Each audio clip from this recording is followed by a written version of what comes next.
pag-react ha. O, heto, Zaldico, pasok.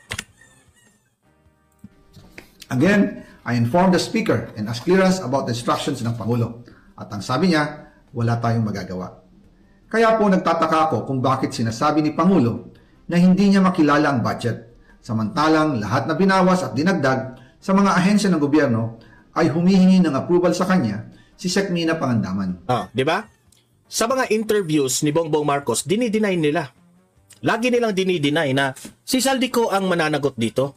Wala kaming kinalaman dyan. Di ba? Kaya nga nagtataka siya si Zaldico. Siya yung nagpa-insert niyan. So alam niya yan. Di ba? Ito pa. Bago namin ginawa o tinapos ni Senator Chis Escudero during the BICAM.